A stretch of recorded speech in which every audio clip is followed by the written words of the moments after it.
மாப்ள, நான் உண்மையை சொல்றேன். ஆதிர அந்த பணத்தை ஜெகனுக்கும் அகல்யாவுக்கும் காலேஜ் செமஸ்டர் ஃபீஸ் கட்டுறதுக்காக தான் வாங்கினா.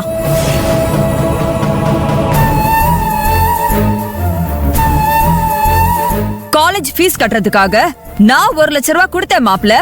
அத பூஜை ரூம்ல எடுத்துட்டு போய் வச்சிருந்தேன். ஆனா இந்த மனுஷன் என்ன பண்ணாரு தெரியுமா? என் கையால அந்த பணத்தை வாங்க கூடாதான். தேவையில்லாம அந்த ஆதிர பொண்ண கடன் வாங்க வச்சு இன்னைக்கு ஜெயில தள்ளுற அளவுக்கு கொண்டு வந்து நிறுத்திருக்காரு உங்க மாமா. மாப்பிள, இவ ஏதோ வாய்க்கு வந்ததை பேசி உளறிக்கிட்டு போய் சொல்லிட்டு இருக்கா மாப்பிள. போதும் மாமா, போதும். உங்க மேல நான் பெரிய மரியாதை வச்சிருந்தேன். மேல போய் சொல்லி உங்க மரியாதையை குறைச்சுக்காதீங்க. மாப்பிள, எனக்கு தெரியும் மாமா, நல்லா தெரியும். அகல்யாவுக்கும் ஜெகனுக்கும் காலேஜ் ஃபீஸ் கட்டுறதுக்காக தான் ஆதிர அந்த பணத்தை வாங்கியிருப்பான்னு நல்லா தெரியும். டேய் சாமி, நான் சொன்னேன்ல, நிரூபிக்கிறேன்னு சொன்னேன்ல, நிரூபிச்சிட்டேன் பாத்தியா? அகல்யாவுக்கு ஜெகனுக்கு காலேஜ் ஃபீஸ் கட்டுறதுக்காக நீ தான் காசு வாங்கியிருக்கியான்னு நான் அவகிட்ட 1000 தடவை கேட்டிருப்பேன். ஆனா அவ அப்பா தான் கட்டினான்னு என்கிட்ட போய் சொன்னான். மாமா, ஆதர் தான் என்கிட்ட உண்மையை மறைச்சானா நீங்களா சொல்லிருக்கலாம்ல. மாம்ஸ், அகல்யா நீ அதை என்கிட்ட சொல்லிருக்கலாம்ல.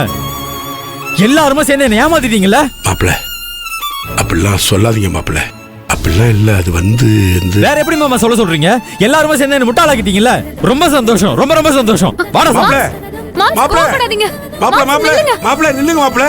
மாப்பிள, மாப்பிள, மாப்பிள, மாப்பிள விடுங்க மாமா. மாம்ஸ், மாப்பிள, மாப்பிள, மாம்ஸ் ப்ளீஸ் கோவப்படாதீங்க. மாப்பிள சொன்னா கேளுங்க மாப்பிள. மாம்ஸ்,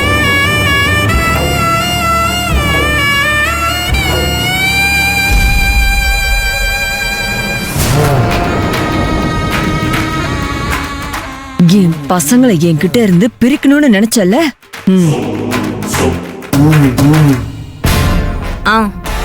நான் பாத்துக்கிறேன்.